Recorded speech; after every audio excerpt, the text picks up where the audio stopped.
Habari, ni wakati mwingine tena. Kwa majina naitwa Hilary Henry na leo nipo na Engineer Sise, mtaalamu wa mambo ya usalama. Sise, nadhani wewe uko vizuri kwenye mambo ya usalama, ndio maana unatushauri sana kwenye mambo ya usalama kazini, si ndio? Sasa leo nataka utuelezee usalama katika mahusiano. Okay, labda katika nyanja ipi? Kwa mtu ambaye anataka kuingia kwenye mahusiano au kwa mtu ambaye yuko kwenye mahusiano au kwenye sekta ipi sana sana? Kwa mtu ambaye anataka kuingia kwenye mahusiano. Okay, tampa tu tip chache sana ambazo sisi watu usalama tunatumia. Kwenye usalama tuna kitu kinaitwa hierarchy of control. Ni pyramid fulani hivi ambayo inaanza na elimination, substitution, inaenda mpaka chini kwenye PP. Nitamwambia tu bwana, kama binti au kijana, kama amuelewi, nafanya elimination tu, achana naye. Unadhani ni rahisi kufanya elimination hivyo? Hizi ni controls, ambazo zinasaidia katika maamuzi. Sasa kwa wale ambao wameshindwa kufanya elimination inakuwaje? Maana mimi hapa, labda niongelee mimi nimesha kumpenda mdada ila mpaka leo nimeshindwa kufanya elimination. Hapo inakuwaje? Unapoondoka kama unashindwa kufanya elimination, tuna control nyingine ambayo unafanya substitution. Substitution hapo ndio ikoje hiyo? Kama kijana umuelewe, kama binti unayemuelewa unaenda naye, kama umuelewi unabadilisha. Ila naye yule una substitute na mtu mwingine. Ila asilimia kubwa ambao tunaowapenda wanakuwa hatupendi na ambao wanaotupenda sisi hatuwapendi. Sasa hapo kwenye substitution inakuwaje? Maana unaambia ninampenda lakini yeye anipendi. Hapo inakuwaje sasa? Ndio nikasema hizi ni control. Kwa hiyo unapokutana na situation kama hizo ngumu ambazo zinahitaji maamuzi, maana unahitaji mfanye maamuzi magumu vile vile kwa situation ngumu. Kwa hiyo kama nilivyosema, hii ni pyramid. Unaposhindwa control moja unaenda control ya pili, ina nyepesi kidogo. Kama umeshindwa kufanya substitution, basi unafanya kitu kingine.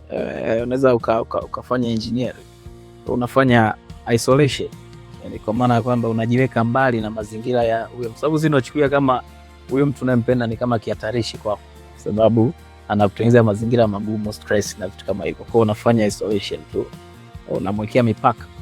Kama basi umepanga karibu na yeye, unaweza ukahama ukaenda sehemu nyingine, ama huko katika mazingira ya kwake yale unabadilisha mazingira, au unaweka boundaries kwamba vitu fulani tutashare, vitu fulani hatushare, na una create some boundaries in between. What if kama huyo mtu uje ku create boundaries hapo kidogo nimeona ninaweza, ila sasa tatizo ninayempenda nafanya naye kazi, niko naye kitengo kimoja, niko naye ofisi moja, kila siku namuona, hapo inakuwaje sasa? Yes, kuna control nyingine nafanya administrative method. Tunatumia method inaitwa administrative, kwa maana kwamba unakaa naye, unazungumza naye, unaeleza hisia zako, si ndio? Kama haelewi bado, unajaribu kumtengenezea mazingira yeye sasa kuingia kwenye mfumo wako, au wewe kwenda kwenye mfumo wake, kwa maana kwamba wewe uzungumze naye, kuwekezana vitu mnaweza kualign, vitu ambavyo hamwezi kualign mnaachana navyo, kwa unaendelea maisha ya kawaida. Kwa sasa ni either wewe ukubaliana na yeye au yeye ukubaliana na wewe, ni vitu viwili. Kwa unafanya administrative, uko naye kwenye kazi, unaendelea na kazi, lakini pia kuna mazungumzo ambayo mnaendelea kuyafanya katika kuboresha. I say, nadhani kwa hizo point chache ambazo umeziongea, watu hawatuingia kwenye mahusiano ambao ni toxic. Na mimi nimejifunza kitu, na hata watazamaji wamejifunza kitu. Yes. Basically hiyo ndio control ambazo hata sehemu za usalama, sehemu za nyumbani, wapi unapokutana na vihatarishi na unataka kudeal navyo vizuri, unaweka controls. Control ambazo hizi zinakusaidia wewe moja kwa moja kutokuwa na kupata effect, kwa sababu unapokuwa unapojiexpose kwenye vihatarishi, ndipo unapojiwekea chance kubwa sana ya kupata madhara wewe binafsi. Sasa ili uishi vizuri, uendelee kuishi maisha mazuri, stress lazima upunguze, sio? Kwa lazima weke controls ili uweze kufikia malengo ambayo unataka. Nadhani kwa huu mwaka, kwa hii elimu kidogo aliyopata, watu hawatoingia kwenye mahusiano ambayo hayawahusu. Jamani, mpende anayekupenda, sawa? Asiyekupenda achana naye.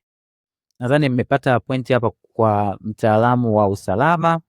na naomba myazingatie. Asanteni.